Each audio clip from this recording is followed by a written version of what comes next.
Wong lanang iku sifate kaya cah bayi, angger rewel njaluk disusoni.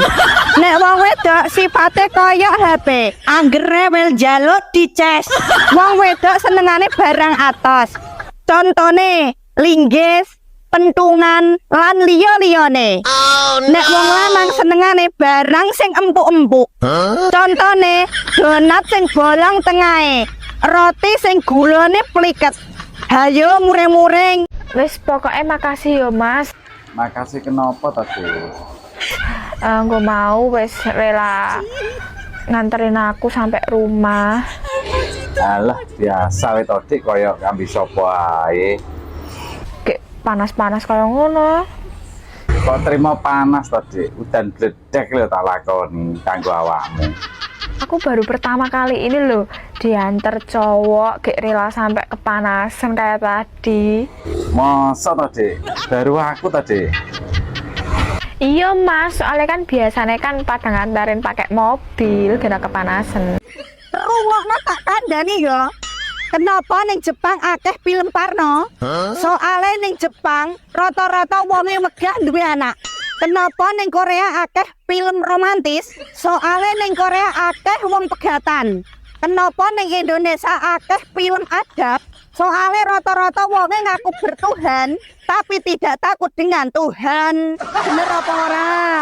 Zaman saiki akeh wong ilang warase. Lah piye duduk ya edan bojone wong. Sing brondong wani medhot pacare gara-gara edan bojone wong.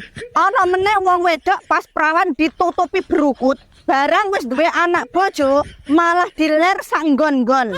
Wong wedok boyo sing pinter sithik. Wong lanang kuwi asline padha wae. Mula dadi wong wedok iku buka mata hati, ora buka daster. Paham? Wong urip kuwi aja sibuk karo wong liya. Jogonen atimu ben senantiasa bersujud kepada Gusti Allah. Andeng-andeng ning dhuwur lambe, aja dipandeng nek ora bojone. Salam marah selawase. Kugekno jangan kunci sambel bobor, ngerti asal bobor? Gak ero aku sambel bobor iku lho apa wingi wis tak pecekno yuyu. Lah iya yuyu bobor sambel bobor yuyu. Lah iya lah wis e, pancene sampean ki tambah tuwek tambah angel kok, Pak. Gak ngono carane sing darane sambel yuyu diceprot gak ngono carane. Oh ya apa no gak iso kok. Yuyu teko sawah. Aja yuyu teko jublang, kliru. Kok kono gak jijik aku teko jublang iku. Kok ngawur ae. Ngapik yuyu teko sawah. Iku ceproten ngene cowek kono digawe sambel bobor arane iku ngerti ya. Ya meneh sih tak gaweno. Sampeyan iki model kok apa sing sampean jalu. Lah kon bingung sak ngono kon. Lah ya apa? Yuyu teko sawah urip, kon cekel cek, kon tutupi kemarang. Kon nyambel kon cowek, iya. Iya no. Terus kon buka geger yuyu kon kayak sambel plek. Bareng aku mangan tak buka yuyune brangkang. Rasaku kareman sampean ki ngono, jarku sampean doyan. Boleh aku mangan sampe ketutno yuyune teko gerdu ngono. Ngawur ae kon niku. Oh, arek kok. Tambah tuwek model-model menung-menung kok njaluk anget-angetan ae. Lah ya apa? Wedone gak angetmu, segone gak angetmu. Masa sih aku ki sore yo masak terus ya, Pak? Lho ya mesti ngono sih. Tambah tua untu tambah goyang. Tambah tua untu tambah pokak. Mangan yo ngono bar empuk-empuk ngono lho, ngerti ya? Kue wis pirang tahun kue ngerondo tur. Mbok aja nyelok tur ngapa lo, Met? Nyelok ririn ngono. Lah jenengmu kan Turina. Kok kon jeluk ririn? Yo kan yang rin-rin lo, masa delok tur. Ora kepenak ilat ku nyeluk rin-rin. Wis enak tur ae lah. Karena ulah, Met, ngapain pula ketengok-tekon aku wis rondo pirang tahun kayak arek ngempani ae. Lah kan aku gur takon wae sur. Wis pirang tahun rupane sur?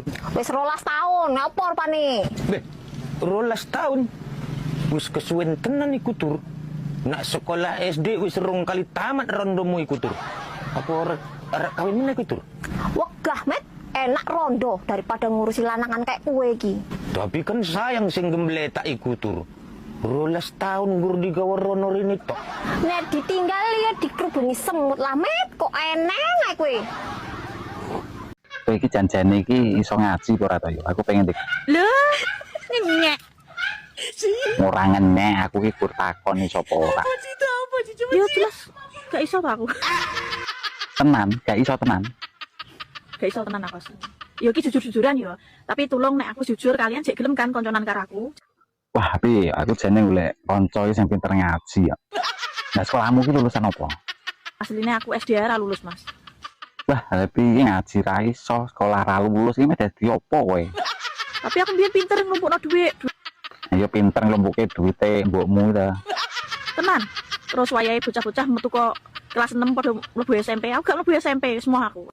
Ya kancamu mlebu SMP, kowe mlebu sel. Rabi.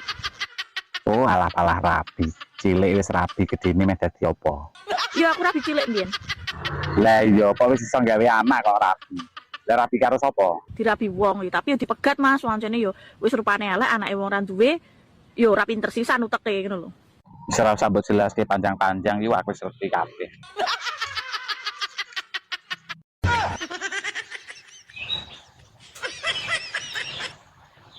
Aku ki dicintai dengan hebat. Tapi ya kuwi renek rasane. Lah piye wong ora gelem ditumpaki. Lah ngene iki lho. Nyapa? Ngene iki lho matane asu jan picek matane. Glogok jaran dipisui aku. Wong lanang modelan ngene iki lho janan. Lah wong saiki nggonku sesuk ya nggonku ae lho. Picek tenan. Lah jenenge cintai apa-apa kan ya gelem. Wong lanang jaman saiki anjen kok ngene lho, Rek. Lah wong jenenge ya normal lho. Ya duwe rasa pengen barang. Sabar-sabaro dadi wong wedoke sabar-sabaro. Lah wong lanang lho luwih sabar wangsam. Sabar-sabaro. Wong lanang zaman saiki ki diwehi ati malah njaluk pepek. Lah piye wong tara sak paket lho. Diwehi ati malah njaluk pepek ki yo ngene iki. Mas, mbok yo ngerti yo. Lah wong lanange kurang ngerti apa, Jal. Wedokanmu ki lek gak gelem ditumpaki iki menjaga kesuciane demi awakmu sok mbene. Lah wong sok mben karo saiki lho ya padha ae. Sing ngrasakne lho ya aku. Lek awakmu diwehi saiki, elek-elek yo lek sok mbene ora njlehi ora malehi. Wong lanange nek wis eruh rasane no malih anteng. Matamu. Lho, kok jarane dipisui neh. Lek saiki bolak-balik numpaki engko pas anu sisuke ngomong, "Walah, Dek, aku tak golek rasa liyane, rasamu wis koyo ngene ae." Ya ora mungkin. Wong wis kadung tak pangan ya kudu tak entekne to. Kuwi matane gacek kane asu. Lho, kok jaran.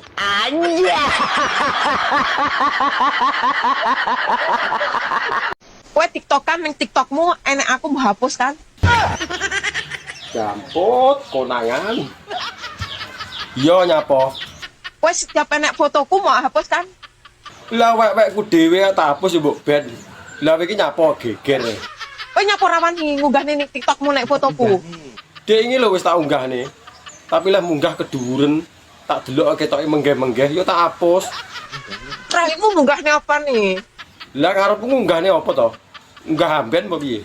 Lha kowe nyapa tak gandene tak leboni TikTokku, tak kene fotoku nyapa mau hapus? Lah tak sawang-sawang ketoke mangan nggon lho. Yo tak hapus. Wedi to kowe? Lah wedi perkara apa? Wedi ora payu. Yo diobral to bentang payu. Ngomong nek aku nek muni ngaku ora dibojo. Asu ya. Lah nek ngerti asu kok kowe yo gelem. Bojo kaya celah ya raimu. Raimu lek pengen ra dicelah. Wong wedok ya padha. Ana sing rupane ayu ning cerewete rambut tai. Ngono. Ana sing rupane ayu ya mboten cerewet ning lara-laranen. Angger bar dinggo mesti nyontekno. Wong lanang apa nganggo ya ngitung iki duwite cukup nggo sontek apa ora. Ana sing rupane ora pati ayu, ya biasa tapi sehat, kuat modele. Apa-apa digotongi kabeh. Nanti bekakas omahku ya resik diusung. Rupane elek tapi suwehat, ora tau lara, sehat. Sambar bledek murup kok. Marah bledeke sing mencelat kok.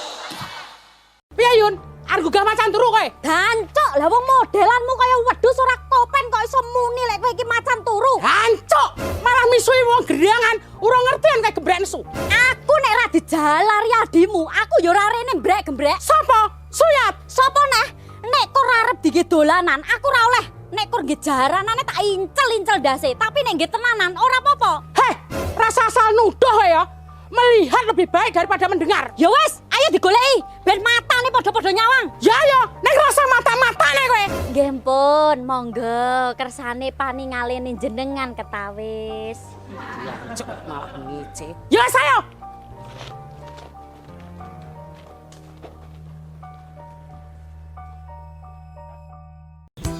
Halo, Bang. Apa? Ada apa? Lagi di mana? Minggat. Habisnya di rumah diomelin mulu. Mau gini nggak boleh, mau gitu nggak boleh. Minggat di mana? Ya pokoknya minggat. Ya nggak bakalan kasih tahu. Kalau dikasih tahu itu bukan minggat namanya. Pulang dong. Neng beliin kopi ya merokok. Oga, abang bisa beli sendiri. Emang nggak tahu tah. Ini malam apa? Nggak tahu. Emang malam apa? Malam Jumat. Nggak kepengen apa emang? Gimana musim hujan? Pulang kenapa bang? Ntar habis malam Jumat. Minggat lagi juga apa dah? Ya udah, abang pulang.